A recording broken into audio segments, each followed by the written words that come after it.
Hello.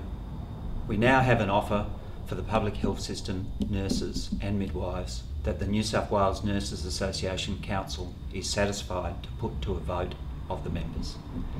In our opinion, it is a historic win for our union that will see ratios embedded for the first time in our Public Health System Award. New South Wales will join the few select states in the world with the power of nurse-to-patient ratios. In addition, there are reasonable pay increases that have been achieved without any major trade-offs. This offer would not have been achieved without the resolve and commitment of our membership. Unquestionably, the statewide strike of 24 November and the bed closures were pivotal in forcing the government and New South Wales Health to finally offer set nursing hours per patient day and recognise ratios as their equivalent to be placed in the Public Health System Award. Judith and I are extremely proud of what you have all done, not only to make your working lives and the lives of nurses who follow us better, but also because of the massive effort you have made to provide a better health system for the citizens of New South Wales. We have one set nursing hours per patient day and their equivalent ratios in a number of specialties.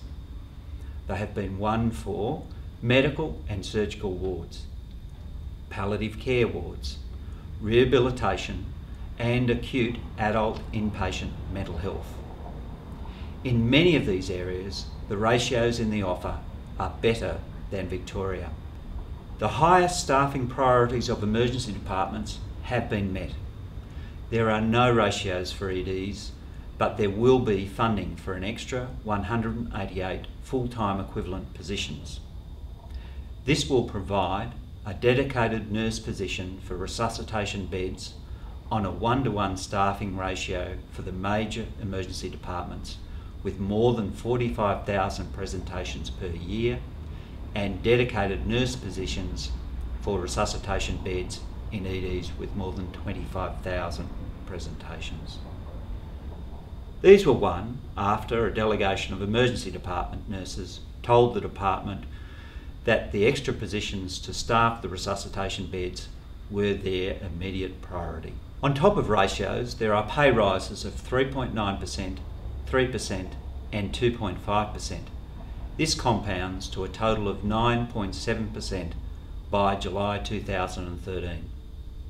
The first pay rise will be back paid to the first full pay period in July 2010. Another pay rise will begin in June this year. An endorsed enrolled nurse thereafter would get around $1,340 in back pay, an RN8 around $1,920, and a nursing unit manager too around $2,523, all before tax. The one major offset required by the Department of Health and the government is the removal of the stocking and sock allowance from July 2011. This is no doubt disappointing to members. However, in the context of the whole package that we have negotiated, I believe this is an allowance that is compensated for by the increase in wages and the improvement in your working conditions. Ratios will be embedded in the award and recognised as equivalent to nursing hours per patient day. On medical surgical wards, the award will guarantee as a minimum standard 6 nursing hours per patient day in Peer Group A hospitals or tertiary referral hospitals, 5.5 nursing hours per patient day in Peer Group B hospitals, which are major metro and non-metro hospitals, and 5 nursing hours per patient day in Peer Group C hospitals or district hospitals. This is translated in the award as enforceable ratios which can be 1-to-4 on morning shift, 1-to-4 with an in-charge on afternoon shift, and 1-to-7 on night shift for Peer Group A hospitals. For Peer Group B hospitals, the ratios can be 1 to 4 in the morning, 1 to 5 plus additional hours to be available for in-charge, depending upon your patient numbers in the afternoon, and 1 to 7 on the night shift. For Peer Group C hospitals, the ratio can be 1 to 5 on the morning, 1 to 5 in the afternoon, and 1 to 7 on night shift. There will be additional hours to be available for in-charge depending upon your patient numbers. In Peer Group D1A and D1B, which are community acute hospitals and multi-purpose services, the new award would improve the skill mix if the hospital has acute beds and a level 2 emergency department.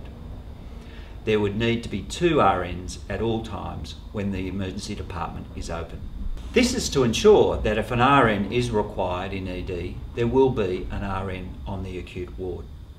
The addition of this extra RN will occur by natural attrition, so no enrolled nurse or assistant in nursing will lose their job. In inpatient adult acute mental health wards, there will be 6 hours for those wards in general hospital facilities. This provides an equivalent ratio of 1 to 4 in the morning, 1 to 4 in the afternoon, and 1 to 7 on night shift.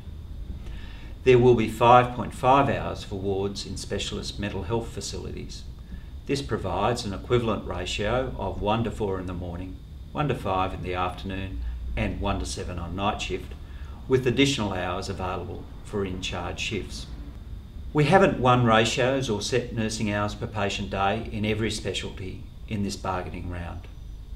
I understand that this is very disappointing for nurses working in community health, community mental health, and a number of other nursing specialties. We will continue to fight for better staffing for these areas by whatever means and through whatever channels are available to us, including the award provisions. In the meantime, we should resolve to use the staffing arrangements in the award to limit the services that can be safely provided by the available staff.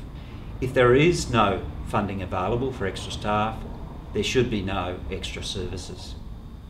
A significant achievement in our negotiations has been the strengthening of the language in the workloads clause, which will give us much more scope for enforcement of safe staffing.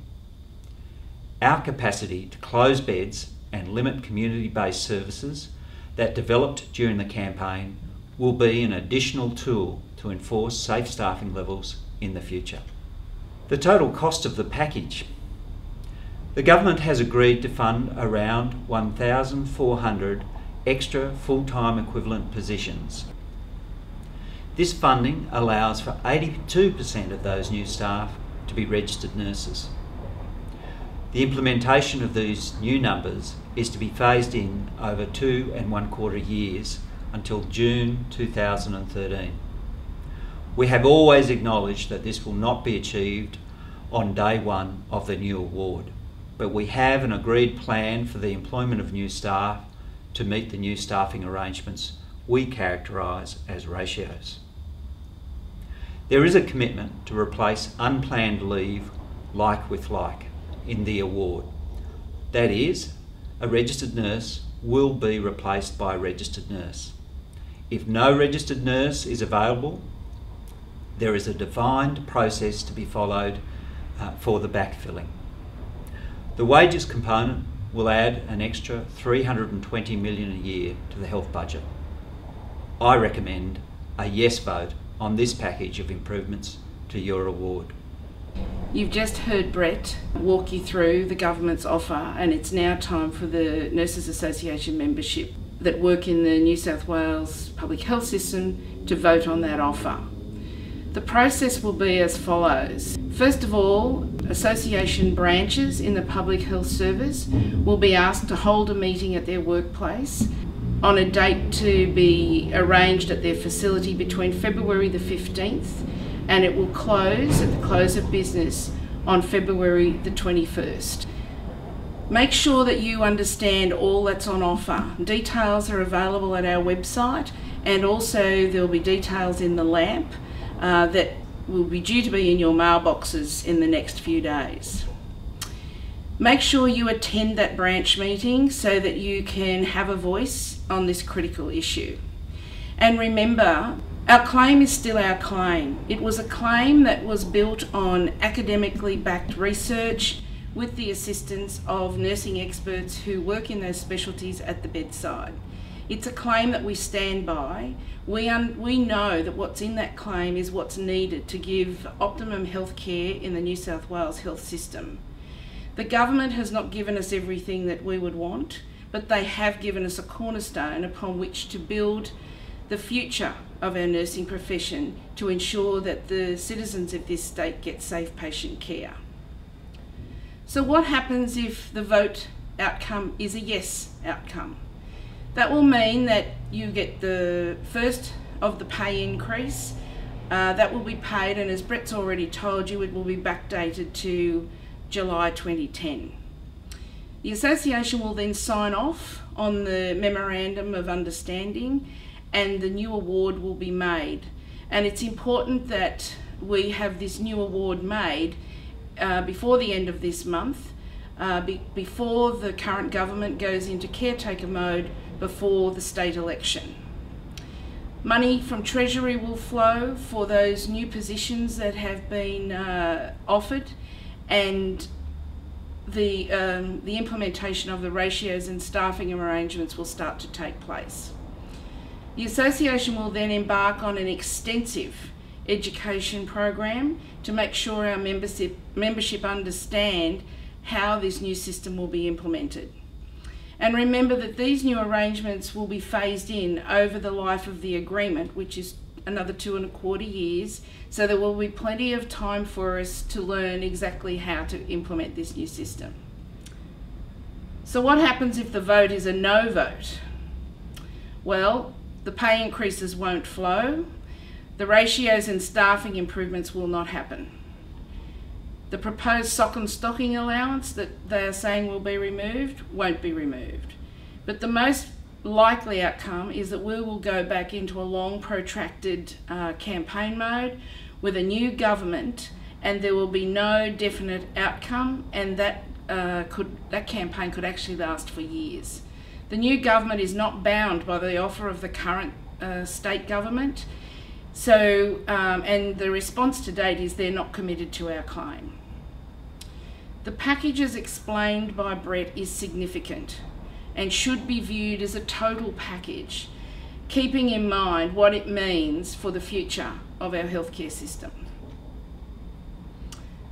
All the details will be displayed on our website as soon as the negotiations are finalised, and all branches and members will receive an information package prior to voting. As I've said before, the details will also be in the February LAMP, which should reach your mailboxes starting at the end of next week, around about February the 10th.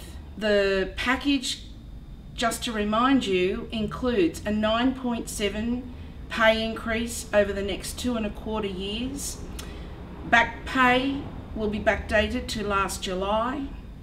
There is significant enhancement to the nursing numbers.